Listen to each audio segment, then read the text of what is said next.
So, Devil Wears Prada 2 going strong, and Dory is back.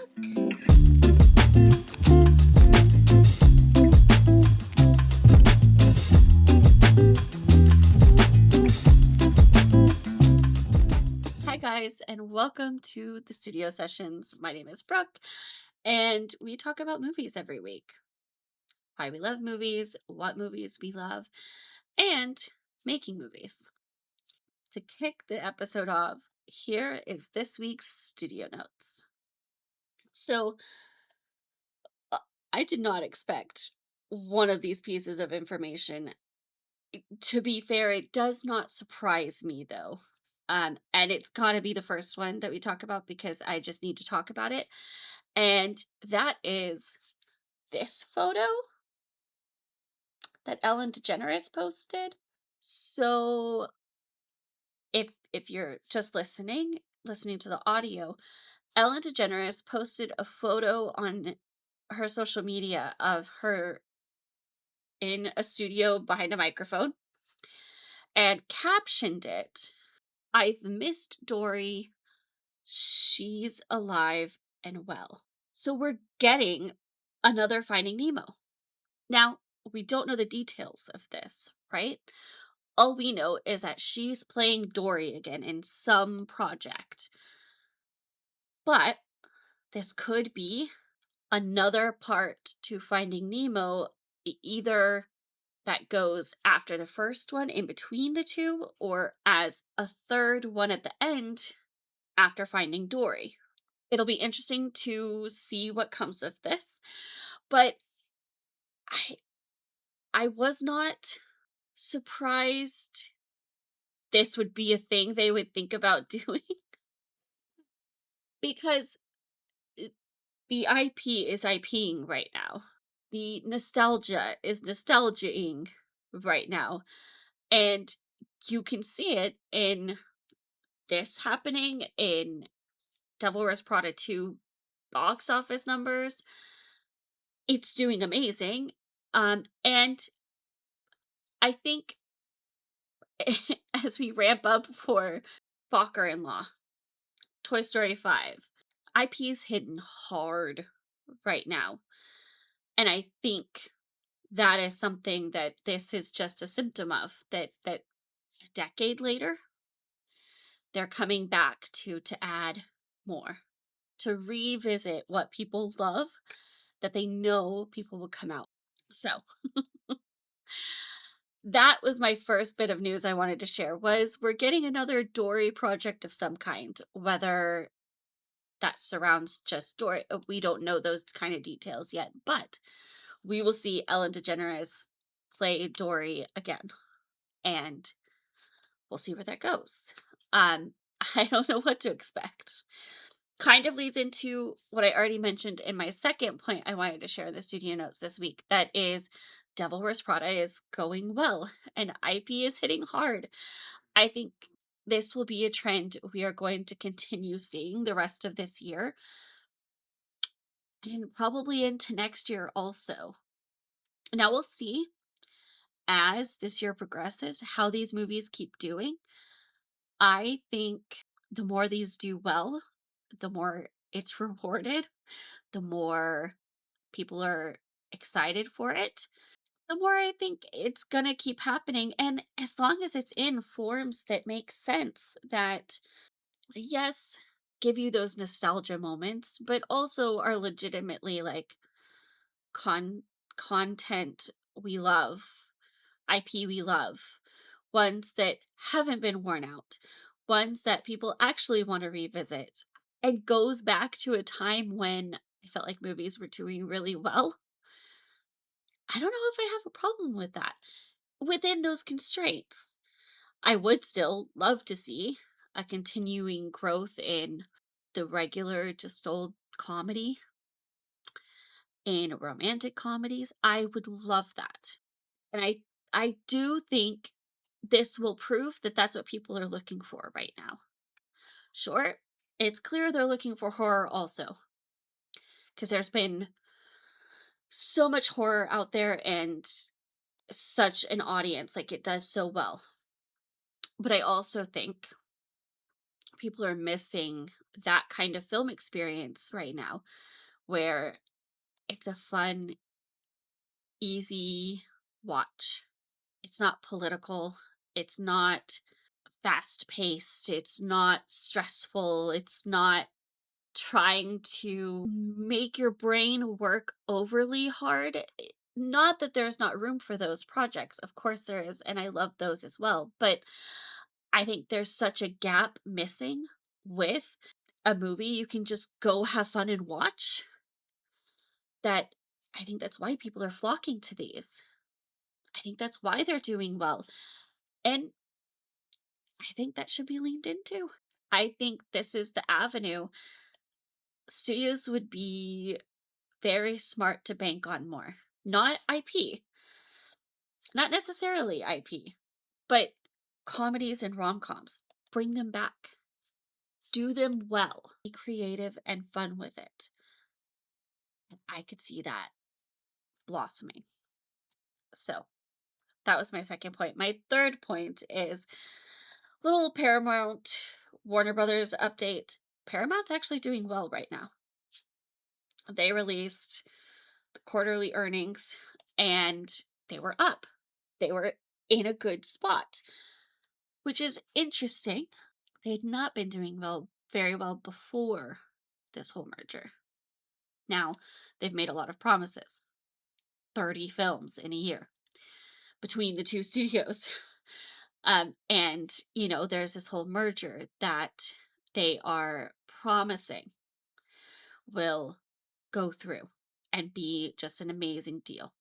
And I think this is what may be contributing to that. The fact that they've come through on this so far, the fact that I think a lot of people are seeing they won't have an unachievable amount of obstacles getting to the finish line with it. There is a believability to the merger being completed. I think people are banking on that a little bit. So I wanted to share that because that is interesting because they were not doing very well before this whole thing. And in fact, halfway through it, when Netflix had Warner Brothers and they were getting turned away at every attempt to thwart that until now, they weren't doing well and it had gone down a little bit. So we'll see how things continue, right? But I thought that was an interesting point. Paramount shared good numbers.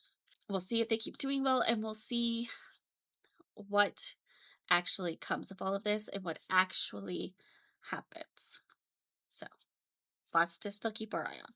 And that is this week's studio notes.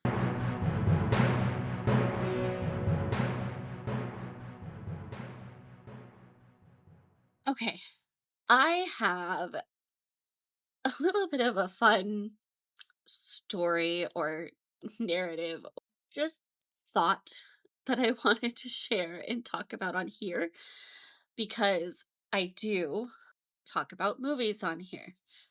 And this is a massive part of why I love movies. In any way I'm interacting with a movie, I have loved movies since I can remember. I've been a fan not only of the watching of the movie, but I also was the super nerdy behind the scenes watcher. Like, nothing hit harder than a DVD with a good special features menu. Very, very good. So, I love movies and many, many different kinds of movies. I feel like I have an eclectic taste. I can go from watching rom-coms to watching old classics to watching horror and some of the most indie horror. Um, I just love movies as a whole. And I'm also a theater nerd. Like, I love going to the movie theater. And I think part of the blessing I've gotten from being able to talk more about my love for movies, about the movie industry, about making my film like a butterfly, and just the value that I think films bring to us, to our culture, to society, um, has been being able to share the different ways I see that film can have an impact, why it's such a strong format, why it's such a strong medium, why video is now the number one form of content for anything. Podcasts that started out being like the new radio are now video. And social media, still images are fine. None are going to hit as hard in the algorithm as a video. And I think there's a reason. Okay, speaking of like a butterfly, speaking of why we love movies, I just wanted to share that if you have not watched my movie Like a Butterfly yet, you can now stream it online.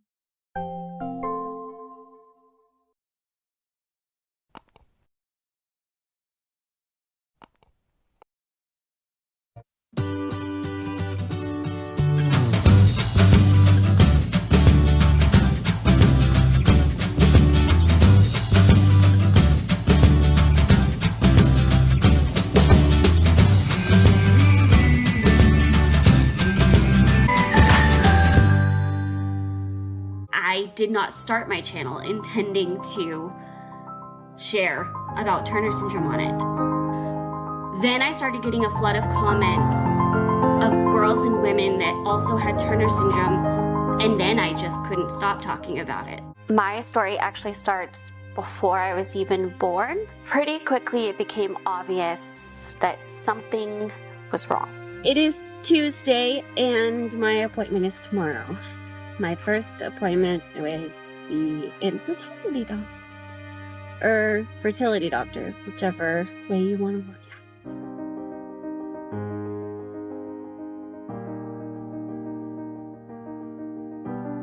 My name is Brooke, and I have Turner syndrome. I was diagnosed with Turner syndrome at about age 13. As far as symptoms or health complications, I'm very lucky. My Turner syndrome story started like when I was 5 years old. Till I was 7, and I was diagnosed in Houston, Texas. I was diagnosed with Turner syndrome upon my birth in April of '94. I was diagnosed when I was 2.5 in June of 2002. I was diagnosed with mosaic Turners when I was 12.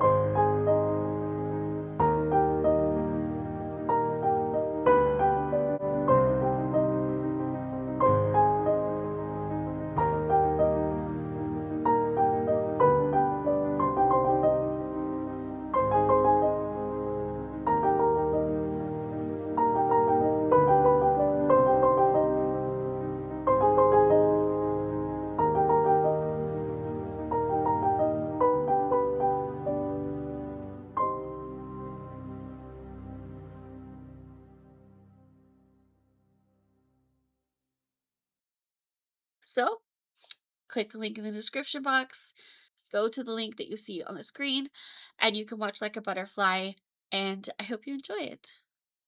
Now, back to the episode.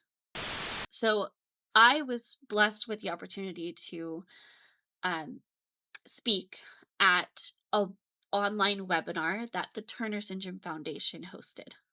So they have this webinar series where they share different speakers that talk about different things impacting the girls and women that have Turner syndrome, which, if you don't know what it is a genetic condition that I have, and I talk about on my Coffee and Turner Syndrome podcast and share about in a whole lot of other ways. It's also a part of my story I share in my film Like a Butterfly. So, all of that to say, I had the amazing experience of being able to speak at this webinar and speak about making the film and how film can be used to make an impact, why it is a strong tool for advocacy. And in it, I got to really talk about how impactful film is. And I think There's a reason. Film gives you a very full experience of something. If you think about it, even without a surround sound system, you get a multifaceted, multisensory interaction and experience with what's on the screen. You're hearing it, you're seeing it. You are, depending on how it's filmed, able to be put in the POV of whatever is most impactful. And that is all decided by the filmmaker, but that is how it has impact. By moving those pieces that we talk about every week on this podcast and creating this experience. We talk about going to the movie theaters as an experience, and it is. As a movie theater lover, it is an experience, and it is definitely elevated from just watching it on your TV at home or screen on your phone. Even if you have the best system you possibly can, even if you have like a theater room, that would honestly be like a dream for me. Even all of that, it's still a different, unique, and special experience. But just the film itself is an experience. As a filmmaker, you are crafting an experience, what you want your audience to see, to hear, to know. You can share certain aspects, hold others back. You can share more than your main character knows, and your audience can see that. You can give little Easter eggs hinting at foreshadowing what might happen. And it's not just like in a book where you see those things in a story, you are visually and auditorily experiencing it. You're hearing music, you're hearing ambient sounds, you're hearing dialogue that has a particular emotional impact and tells a particular story. And then it's shot in a way that puts you in that experience, whether it's from a singular POV, whether you are seeing a greater picture, whatever is most impactful can be chosen and crafted in a way that can put you in that person's shoes, that can help you experience just a little bit of what that might be like. That's why jump scares can be so impactful, because you can build to that moment with tension, go silent, jump scare. And that has massive impact on the experience. There's a lot of other examples of doing that I can give you, but that's just one that I think is fun as a general idea. Sometimes I don't always love the jump scares I experience in films, but it's a different conversation. And because of that, it can be used to tell so many different types of stories in whatever way helps tell that story best. I mean, we've talked a lot about that on here too. There's a million different decisions that can be made for a film, and you get to really decide what serves the film and this story the best. What is the best way of telling this story? And I think because of that, for things like advocacy, for things like awareness, for things like speaking on greater issues, bringing light to something, helping people understand another person's experience, creating human connection over something, empathy, being able to help get closer to a, well, that's not my experience, but I can understand if that's yours. That's powerful. Now, that can also be used in kind of a scary way, right? That can be used to make a lot of different points. But the idea is it's a really powerful tool for telling stories because of that. Because it doesn't just give somebody an informational sheet about a genetic condition that nobody has ever heard of. It shows you what living with that is like. And not a made up story, a real story from those who have lived it, who are living it. That is what is so powerful. And that's why I had that goal as the forefront of my film, because my whole point was this is a genetic condition very few people know about, even within the medical industry. And in order to get a broader picture of that, in order to get a deeper understanding, you have to be able to understand what that person has lived through, how they were feeling, what they've gone through, and see it from multiple angles. And film allows you to do that. Now, I was very honored to be able to share not just my story in the film, but others as well. And I think that having those multiple perspectives can also help give a greater understanding of something. But really, even a 5-minute clip can be just as powerful telling one story as a feature telling multiple, because the medium allows you to craft it in whatever way works for the story. And I guess that could apply to a lot of things too. So I talk about it with advocacy because that's what I've used it for in my work. But this could also be education. There was an AI video made of, I don't want to get into the AI conversation right now, but there was an AI video made of a girl time traveling back to the Titanic and living through it. That's another powerful way this medium, I know that's crafting it with AI generated video, but swap that out for real video. Just the idea of education, of putting somebody in the experience of history, and you're learning about history that way, of medical situations. I think this is why people flock to medical dramas, because it teaches you a lot while you're watching it, if it's a good medical drama, like if it's medically accurate. And it's interesting. I love that kind of thing. And it's powerful. It's impactful.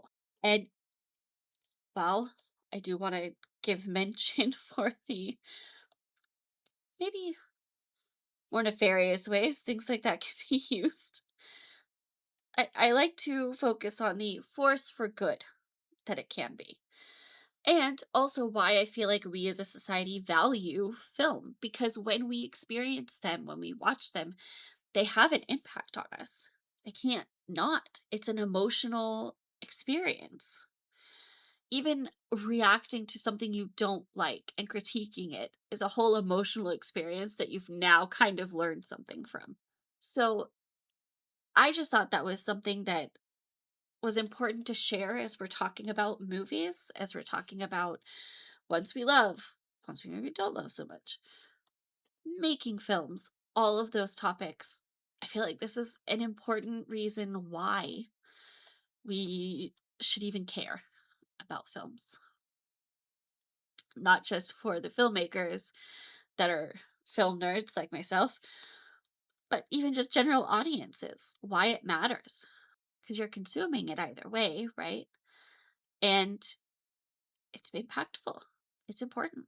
And it's a very, very incredible tool for telling stories and advocacy and raising awareness, putting that person in somebody else's shoes. Yeah, that's what was in my mind for today. And I wanted to kind of talk that through with you guys, share my thoughts on it. I would love to hear any of your thoughts if you have thought about this too, like why it's so powerful, why we love movies so much. And leave me a comment. I would love to hear. I could talk about this for hours. I could go on and on about the reasons I love movies, but I thought this was an important aspect of it to highlight. So I hope you enjoyed this. I hope it intrigued you and was encouraging and helpful. If you have one particular reason that you love movies, I would love to hear it in the comments below as well. Let me know. And I will see you guys next week. The Studio Sessions is a Butterfly Entertainment production. You can keep up with all of our podcasts, YouTube videos, films, and other projects on our Instagram page. We are at Butterfly Entertainment Group. Thanks for listening.